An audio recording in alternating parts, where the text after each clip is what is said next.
Bismillah, Assalamualaikum warahmatullahi wabarakatuh. Alhamdulillah, wassalatu wassalamu ala rasulillah, ma ba'd. Eh, Kawan-kawan di Bangdut TV, ya. Kali ini kembali lagi kita di konten bakwan, Bangdut dan kawan-kawan. Dan hari ini kita mau ngobrol dengan salah satu kawannya Bangdut yang memang Masya Allah nih, ini beda dari yang sebelumnya kita obrolin. Tapi sebelum kita masuk ke obrolan kita mau ngucapin dulu terima kasih kepada kami memakai Bangdut, aja daging muda yang udah support konten-konten kita, dan juga untuk Vulka yang udah support untuk bajunya. Nih bajunya kita, Masya Allah ya. Oke, jadi buat kawan-kawan Bangdut, ini sudah hadir bersama kita salah satu pedagang, salah satu pengusaha, dan masih agak-agak kuliner, tapi kita mau ngangkat ini karena kita pengen tahu informasi yang benar soal usaha ini. Makanya kita undang beliau dan alhamdulillah Allah mudahkan beliau untuk hadir di konten kita. Sudah bersama kita Bang Ulung. Assalamualaikum Bang. Waalaikumsalam warahmatullahi Masya wabarakatuh. Allah. Apa kabar? Suaranya jelas ya? Jelas Bang. Apa kabar Bang? Sehat Bang? Alhamdulillah sehat, Bang. Alhamdulillah. Masya Allah. Bang Ulung. Wah, Iya, Bang. ini langsung aja nih. Sebelumnya kami ngucapin makasih ya Bang udah bisa ngulangin waktu sebentar untuk kita ngobrol. Tapi sebelumnya boleh perkenalkan diri, nama Abang siapa sebetulnya Bang? Nama Ana Ulung Erlangga. Ulung Erlangga. Oke. Nah, Bang Ulung. Tanpa embel-embel. Bang Ulung, ini Ana mau nanya Bang Ulung. Antum kan sekarang punya usaha madu ya? Betul ya? Iya, benar. Nah, Iya, benar. sebelum usaha madu ini, background usaha abang apa bang? Apa sudah memang berusaha sebelumnya atau ternyata pernah kerja kantoran atau apa gitu? Kita pengen tahu nih background Eh, narasumber ya. kita. Jadi kalau terkait dengan masalah usaha wira swasta, Mhm. itu memang Ana dari masa SD dulu memang sudah mulai coba bekerja ya. Walaupun ya boleh dikatakan pekerjaan-pekerjaan yang begitulah. Tapi intinya tidak pernah bekerja hanya sekali seumur hidup bekerja dengan orang. Jadi itu hanya bertahan satu pekan.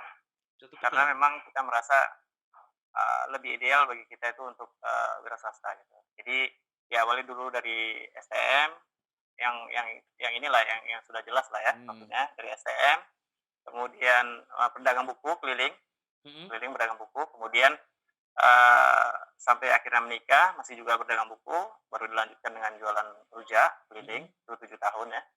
Kemudian pas musim batu dulu, jadi masa batu dulu, Batu cincin itu maksudnya? kita main batu setahun. Batu cincin. Batu cincin. Oke. Batu cincin itu setahun. Nah kemudian baru kemudian beraktivitas di teknisi parabola sampai saat ini. Nah kemudian dalam tempo baru beberapa bulan yang lalu, itu sekitar bulan 11, nah itu mulai merintis usaha madu. Oke. Nah, jadi itu backgroundnya Bang. Jadi Masya Allah sempat jadi anak STM dulu ya Bang ya? Iya. Bahaya juga ini. Tawuran ya. Tawuran. Nah, kenapa identik dengan tawuran ya STM? Tapi memang begitu ya, Allah alam. Nggak di masa-masa kita dulu sudah ada tawuran. Ya Masya Allah. Tapi abang dari anak STM, kemudian juga sudah sempat jualan rujak lumayan lama ya bang? 7 tahun ya bang?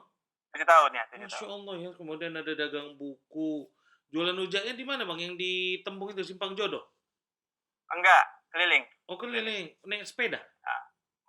Naik sepeda motor ya. Wih, oh yang tank-tank itu? Tank-tank ya. Kalau kita lebih kenal dengan tank-tank begitulah. Oh, Masya Allah. 7 tahun ya bang ya? Kenapa bang berhenti bang? Pengen tahu. Mulai ada kejenuhan bang. Karena aktivitasnya begini. Rutinitasnya itu kan kita pagi pada subuh itu udah belanja ke pajak.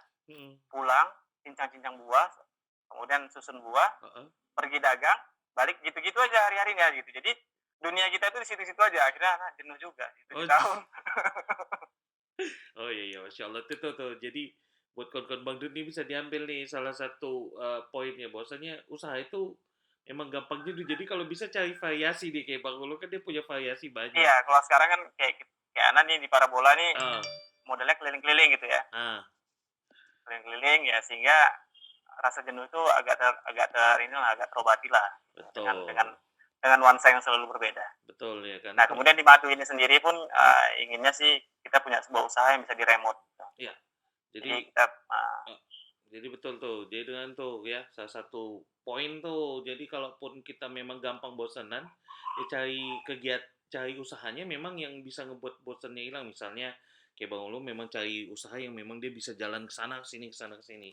Karena bingung juga ya kalau kita harusnya kan pengusaha itu memang bebas ya. Tapi kalau abang waktu Iya, jualan rujak kayak kerja kantoran ya kan, pulang iya, sore nyincang buah jualan ya gitulah. Oke, Bang Long. Nah sekarang kan abang punya usaha madu. Nah, kenapa iya kita benar mau Bang. ngobrol madu? Karena biasanya kan konten bakwan ini memang kan Bang pengusahanya pengusaha kuliner. Madu ini Nah, sebetulnya kan agak jauh dari kuliner, tapi kita masih bisa masukin karena kita penasaran karena banyak kabar simpang siur soal madu nih. Jadi makanya kita mau ngobrol dengan yang memang dagang madu. Nah, tapi sebelum kita mau kulik lebih dalam lagi soal madu ini, kenapa Bang Abang pilih usaha madu? Apa-apa? Kalau boleh tahu ada alasan apa kenapa tiba-tiba dari Abang yang teknisi parabola, slow juga nih ya. Eh, berpikirnya iya, untuk madu gitu ya. ini madu yang diminum ya maksudnya. Berpikir Iya, untuk iya. jualan madu yang diminum.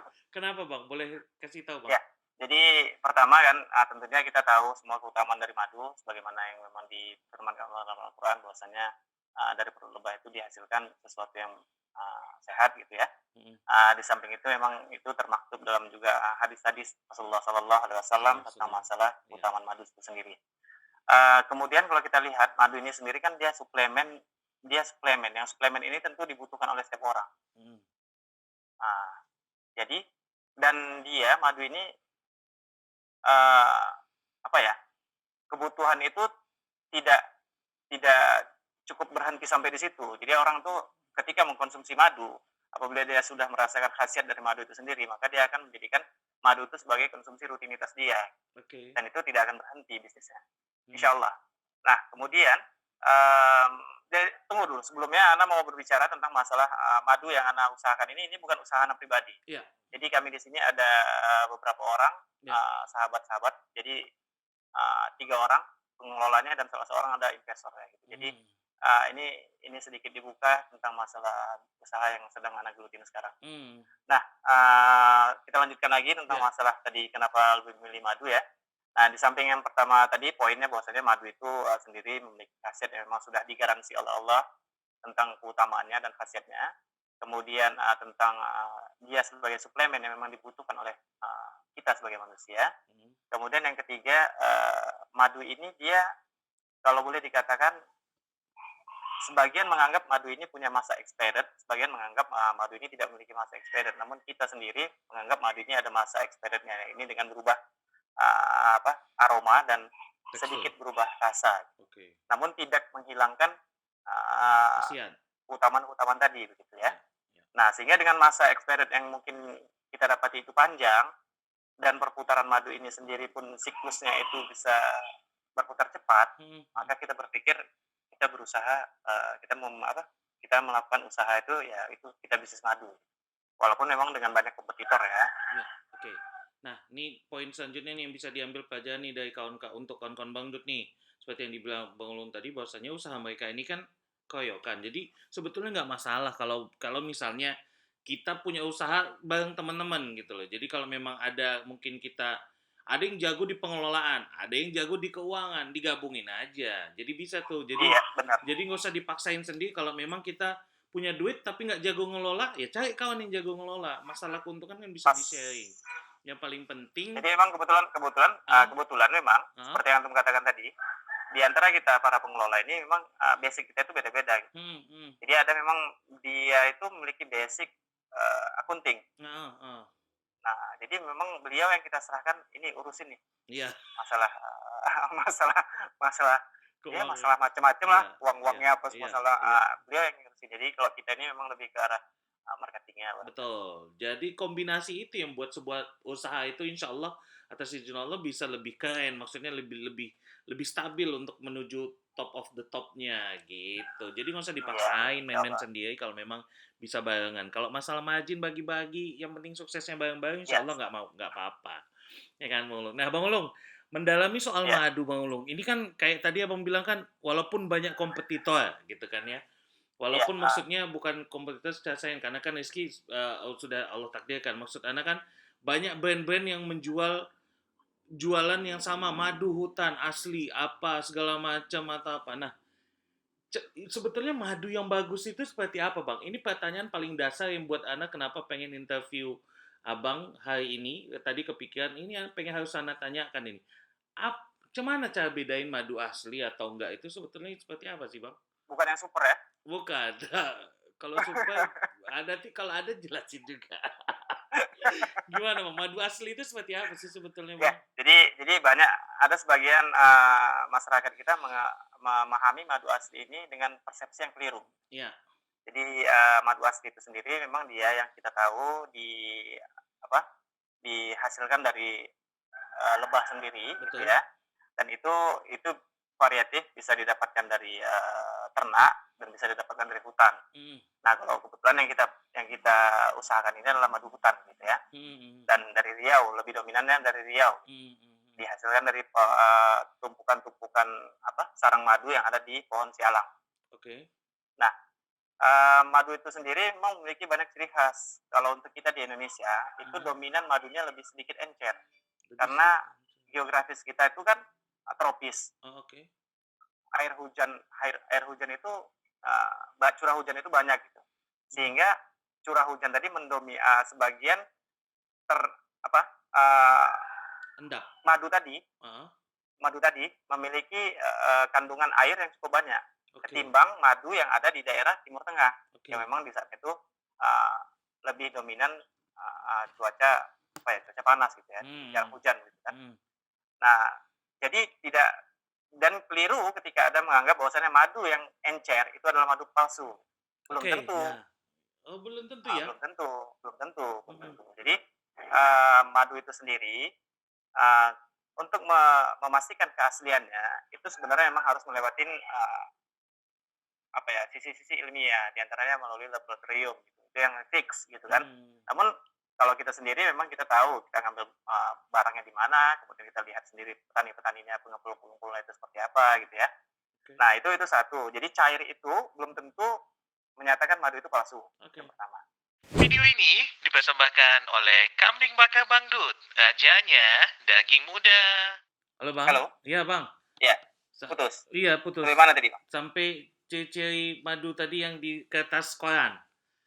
Oh, masih sampai sana lagi ya? Enggak, sama Abang Panjang bilang juga berarti Abang mau meluruskan pendapat-pendapat keliru yang di masyarakat mengenai keliru tentang madu. ya. Nah, jadi tadi sampai di sana Mhm. tentang masalah koran tadi ya. Iya. Kemudian salah persepsi juga tentang masalah madu yang apabila dia dikerubungi semut maka itu madu palsu. Nah, iya, Itu iya, iya, juga iya, satu iya. kata. Karena bagaimanapun madu itu manis Oke. dan manis itu mengundang semut. Mhm. Nah, maka belum tentu madu yang didatangi semut itu madu palsu. Namun dari sekian pengalaman yang kita dapati memang Mhm. madu itu sendiri ketika dia hadir di botol-botol madu yang ada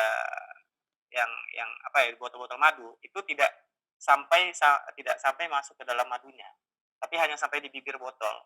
Wallahu alam, kalau Oh. dari cerita-cerita kita dengan para senior-senior kita, Mhm. gas madu tadi itu menyebabkan mereka tidak tidak bisa mencapai mulut mulut dalam dari botol madu itu sendiri.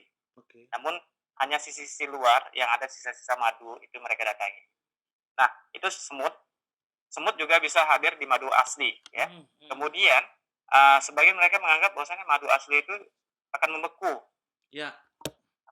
di dalam kulkas. Mhm. Nah, eee, madu madu asli mereka anggap tidak akan membeku di kulkas. Namun ini sebuah pendapat yang keliru juga, karena madu itu sendiri memiliki kandungan Iya, air, iya, dan iya. kalau di Indonesia sendiri kandungan air itu sekitar 23 sampai 28%. Adapun di madu-madu yang di Timur Tengah itu kandungan airnya hanya 17%. Maka kalau madu dari Timur Tengah dimasukkan kulkas, kemungkinan besar memang tidak akan terjadi pembekuan atau kita istilahkan granulasi ya. Eee, tapi kalau madu yang dari Indonesia itu dominan bisa terjadi pembekuan. Namun itu juga pembekuan tadi bukan bukan bukan menunjukkan campuran airnya madu itu palsu, karena granulasi tadi yang terjadi itu ketika dia terjadi pembekuan itu akan kita dapatin semacam serbuk-serbuk Oke. serbuk-serbuk yang ada di madu tadi. Nah, ketika kita kembalikan, kita balik, itu madu tadi tetap bisa meluncur ke bawah. Apa Mmm. ya? endapan Hmm, tadi langsung akan turun ke bawah dan tidak dia seperti cairan es batu yang kalau kalau dia ada pembekuan separuh gitu kan, ya, ketika kita tuang ya udah bekuannya itu hanya tinggal di atas gitu. ya. Nah kalau madu ini enggak, ketika kita balikkan gini tutupnya, botolnya, Hmm. maka endapan tadi itu langsung meluncur dari bawah. Nah begitu. Oh, Nah, jadi itu juga bukan bukan menunjukkan bahwasanya madu tadi palsu, palsu. namun endapan yang dihasilkan dari di antaranya bipolennya, kemudian serbuk serbuk bunganya. Nah, itu dia. Ya itulah sedikit tentang salah persepsi tentang madu yang dianggap sebagian masyarakat itu sebagai madu yang palsu. Adapun untuk memastikan lebih kepada keasliannya itu memang harus di lab sendiri. Yang dinilai apa sebetulnya berarti keasliannya itu, Bang, kalau di lab? Kalau di lab dari semua dan di Indonesia itu jarang karena mereka punya karakteristik tersendiri gitu. Oke. Kadar airnya sekian persen, kemudian karena madu tidak memiliki glukosa ya, Iya, madu itu memiliki apa ya, nah, juga nggak begitu ingat namanya. Nah oke. itu sekian persen gitu. Jadi ada kandungan-kandungan yang memang mencerminkan itu madu asli gitu. Dan itu pun Nah, beda antara misalnya madu kayak yang antum punya di Pekanbaru iya sama di lab madu di kan dengan madu Sulawesi, yang di Kalimantan itu beda ya? akan beda hasilnya gitu, Oke, akan beda oke. hasilnya. Berarti ada kandungan tertentu yang mungkin bisa dinilai ini buatan kimiawi atau memang Iya. asli lebah gitu Tapi ya? kalau dari rasa sendiri, sebenarnya bagi mereka yang sudah biasa mengkonsumsi madu, mereka akan tahu bahwasanya ini madu asli atau palsu. Jadi di antaranya karakteristiknya itu madu asli itu ketika mencapai tenggorokan itu hangat gitu, Oh, hangat. hangat ya, hangat. Oh ya. Jadi berbeda ketika kita mengkonsumsi. Antum pernah mengkonsumsi sirup dengan gula asli ya? Sirup dengan gula asli ya? Bukan sirup dengan gula Pemanis buatan. gula buatan gitu. Ya, Kalau gula buatan itu tentu memang kering tenggorokan kita gitu, tambah oke. haus gitu kan. Kalau ini dia enggak, dia hangat di tenggorokan. Oh, kepala gula lah Jadi katanya ya. kalau Ya. kalau yang gula, ya Hmm. dia meluncur manis seperti begitu aja. Jadi nanti coba kalau antum mendapati madu yang asli, antum coba minum, Hmm. minum, kemudian antum rasakan hangat di tenggorokan. Nah itu salah satu karakteristik madu yang asli. Dan dari aroma juga bisa tercium, namun ini oleh mereka yang sudah biasa berhadapan dengan ini ya, berhadapan dengan madu itu sendiri. Gitu. Kalau bagi Hmm. kita yang konsumen-konsumen umumnya yang kurang bisa peka terhadap aroma madu asli itu sendiri. Gitu. Oke. Karena Oke. bagi mereka mungkin ya wanginya sama aja gitu ya. Siap. Oke, Bang Ulung. Ini itu keren kali, Masya Allah, ini knowledge-nya luar biasa nih. Berarti memang ketika usaha ini dimulai, memang abang kayaknya research lah ya. Maksudnya nambah ilmu juga lah mengenai pengetahuan-pengetahuan ini ya, Bang ya. Ya sedikit-sedikit lah. Artinya tidak tidak secara menyeluruh gitu, namun Iya, ada sedikit lah iyalah minimal tadi kayak mempelajari. kayak yang abang sampaikan adalah nanya sama senior-senior. Oke, Bang Ulung. Ini Iya, pertanyaan selanjutnya, Bang. Ketika memulai usaha madu ini bersama kawan-kawan abang, kan ini bukan sebuah usaha yang baru, bahkan dia mau dari posisi manapun sudah banyak usaha madu. Mau abang bilang mau di mall ada tukang ada jual madu, iya, mau di apa namanya di pasar di pajak-pajak itu pun ada yang jual iya. madu asli segala macam gitu kan ya. Nah sekarang pertanyaan Nana, boleh nggak bang? Ini kendalanya ketika memulai usaha yang abang dan kawan-kawan ini jalani apa bang? Dan gimana cara cara abang ngatasinnya? Maksudnya kan abang bisa dibilang pemain baru nih. Pasti kan nggak Iya, langsung bisa masuk ke pasar itu aja. Pasti ada kendala. Biasanya kan seperti iya. itu. Nah, kalaupun ada, kendalanya seperti apa dan bagaimana Bang dan kawan-kawan mengatasinya, Bang? Jadi kendala yang paling utama itu meyakinkan konsumen bahwasanya ini madu asli. Mm-mm. Itu kendala paling utama. Jadi gimana caranya kita mengatasinya? Ya dengan mengedukasi masyarakat bahwasanya madu asli itu tidak seperti yang selama ini tergambar di masyarakat umum gitu. Mm, Seperti mm, yang Anda terangkan tadi, ya dengan dia encer, kemudian digerubungi semut, kemudian dia membeku. Jadi kita mengedukasi masyarakat bahwasanya madu asli itu tidak seperti itu dan kita yakinkan mereka dengan produk kita berikan gambaran bahwasanya madu asli itu yang seperti ini gitu. Nah, kemudian eee, kendala yang paling utama tuh di sana sebenarnya. Jadi, oke, mmm, mengedukasi masyarakat bahwasanya, eee, kita menjual produk yang asli. oke. Berarti bentuk edukasinya Abang langsung, mengiklankan, jumpa mau mengiklankan ya? Bukan langsung mengiklankan. door to door ke calon-calon konsumen potensial gitu enggak? Ada, Ada juga ya? ada juga. Dan Sampai memang sebenarnya kalau kalau bisnis yang kami rintis ini, mhm, dia yang kami upayakan ini lebih mengarah kepada penjualan kepada para reseller. oke, penjualan reseller. Jadi memang kita sendiri tidak tidak person-person gitu Oke, pedagangnya, berarti nggak langsung pada konsumen ya, lebih ke reseller tidak. ya? Berarti lebih Iya, kepada dan pihak namun kedua? kita mengiklankan di berbagai media sosial bahwasanya, madu yang asli itu karakteristiknya itu seperti ini Oke, seperti ini seperti ini. Dan siap. menghilangkan, pemahaman yang keliru tentang masyarakat terkait dengan madu-madu yang selama ini berkembang. Siap siap. Oke. Berarti ini boleh diambil pelajaran nih buat kawan-kawan Bang Dut. Jadi kalaupun kita misalnya membuka usaha untuk reseller segala macam, tetap kita sebagai yang utama tetap harus membantu untuk para reseller jualan.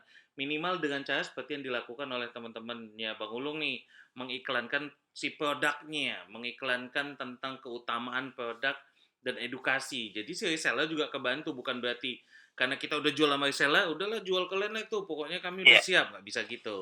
Jadi ini teamwork, semuanya teamwork. Jadi dari hulu sampai hilir memang harus ada kerja bareng. Oke, kerjasama. Masya Allah. Bang Ulung, nah ini sebelum Iya, kita Bang. ngebahas mengenai sistem jualan abang nih, kan nanti kita kasih momen abang kenali produk abang sedetail-detailnya supaya kita bisa paham juga. Tapi sebelumnya bang, Anda tertarik nih kan abang tadi sudah punya pengalaman jualan 7 tahun gitu kan. Kemudian ada jualan apa rujak 7 tahun, jualan yang lainnya Buku, juga ada. Nah, Anda mau bisa nggak kasih kita ini Bang, tips lah ya, bahasanya tips nih. Untuk kawan-kawan kita yang lagi nonton ini Bang, ketika mau memulai usaha itu kan kadang suka ragu nih Bang. Aduh, main nggak ya? Aduh, nggak ya? Ataupun tips ketika mulai sesudah usaha, dia sudah mulai usaha. Kalau tadi kan belum mulai usaha tapi ragu, kira-kira apa tipsnya? Kemudian yang kedua adalah tips ketika dia sedang berusaha tapi kok Bapak gagal terus. Boleh boleh kasih kita tips nggak Bang sebagai yang sudah mulai berusaha duluan? ya. Alhamdulillah. Jadi, yang pertama itu tentu apa ya, mmm, ketika kita mau merintis usaha, yakin bahwasanya rezeki itu Allah yang ngatur, itu Ya, yang pertama.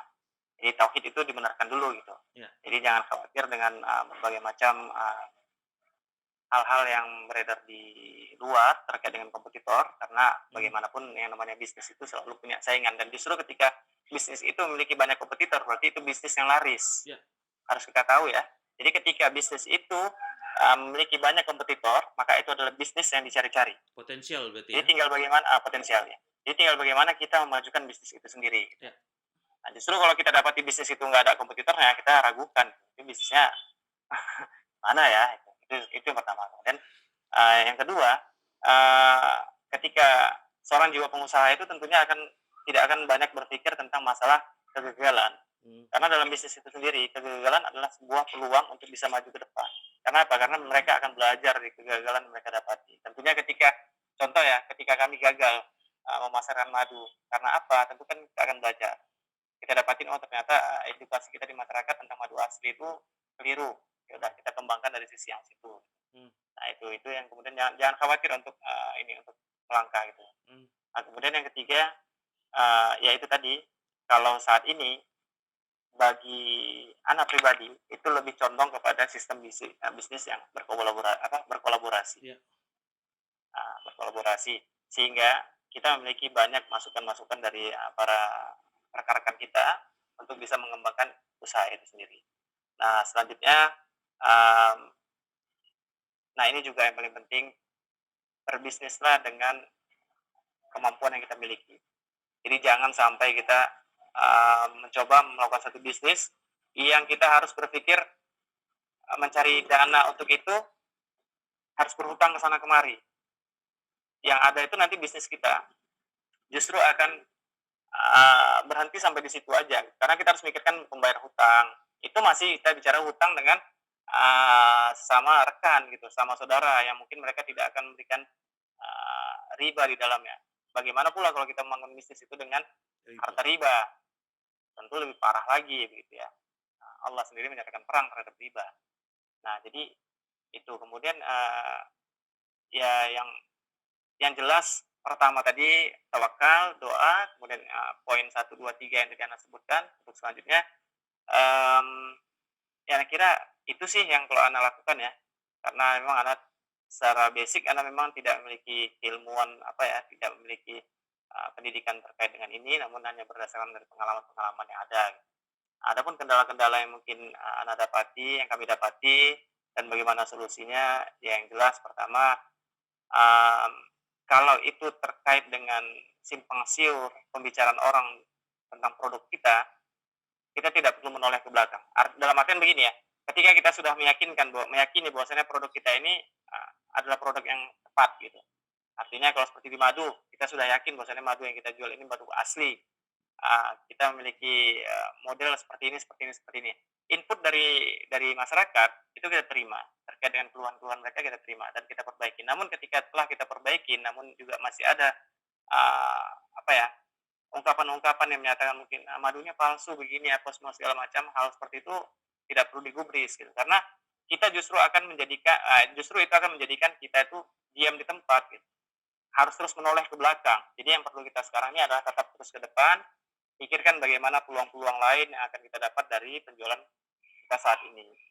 Ya, seperti itu Masya aja deh Allah, Bang. mantap. Kalau Ana mungkin dari pengalaman ya, Iya, karena iya, Ana mantap. nggak punya basic ya. Mantap itu. Jadi buat kawan-kawan Bang itu poin paling penting tuh yang dibilang Bang Ulung tadi. Jadi kalau kita sudah punya produk dan yakin nih, misalnya kita jualan produk apel dan kita yakin nih produk apel kita kualitasnya kualitas bagus, bahannya juga bagus.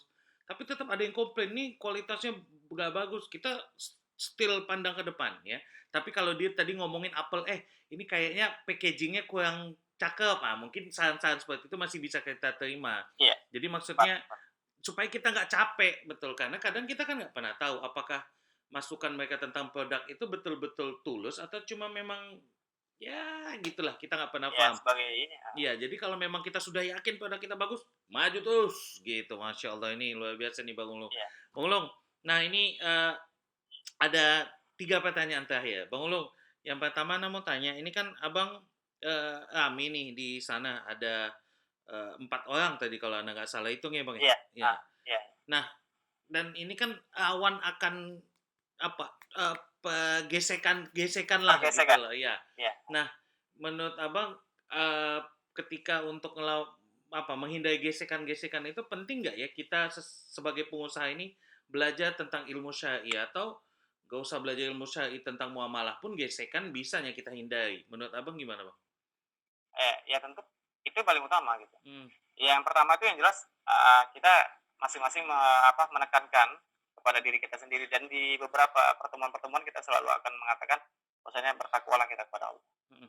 Jadi kunci takwa kepada Allah itu yang akan mengunci kita masing-masing untuk berbuat hal-hal yang dapat merugikan usaha kita sendiri. Ya.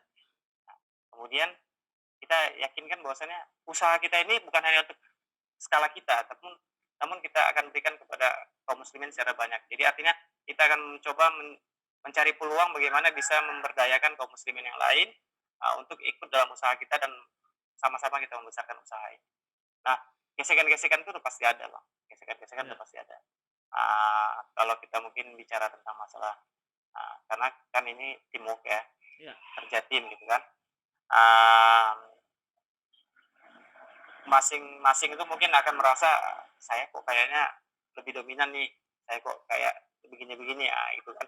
Jadi hal seperti itu kita upayakan untuk ditepis ya, untuk ditepis dengan kita banyak bertanya kepada para ahli ilmu tentang masalah syarikah ini sendiri. Jadi yang paling potensial itu seperti apa? Makanya kita ke depan juga akan mencoba mengeluarkan reward bagi para pengelola sendiri. Jadi untuk para pengelola itu ada reward-nya dan untuk para reseller juga akan ada reward. Setelah berjalan nih reward-nya untuk para reseller dan untuk pengelola nanti insya Allah ke depan akan berjalan reward bagi mereka yang karena ya kita nggak bisa pungkirin kalau seperti kami sendiri tidak begitu seluruhnya bukan orang-orang yang pure memang terjun langsung ke dalam bisnis ini. Nah seperti ada salah seorang ikhwan kita, teman kita yang memang dia seorang pekerja di di perusahaan swasta sebagai seorang mekanik kendaraan mobil gitu ya. Hmm. Kemudian satu memang dia pedagang, kemudian seperti anak sendiri, anak bermain di parabola gitu. Namun harapan kita ini, bisnis yang kita rintis ini, bisnis yang kita mulai ini adalah bisnis yang bisa kita remote, gitu, yang bisa kita upayakan tanpa harus kita terjun langsung ke dalamnya. Jadi cukup pantau-pantau aja. Kemudian yang terakhir, ini yang paling penting, menghadirkan legowo di hati kita masing-masing, lapangan hati. Ya. Jadi yang namanya bisnis ini Bang, kita walaupun kita hadir di majelis yang sama, kemudian kita berbicara juga di majelis yang sama, tapi hati ini kan ya gimana ya, hati ini bisa berbolak-balik gitu ya. Masuk was-was setan Jadi itu dia. kita was-was tadi, kemudian syubhat itu sendiri gitu.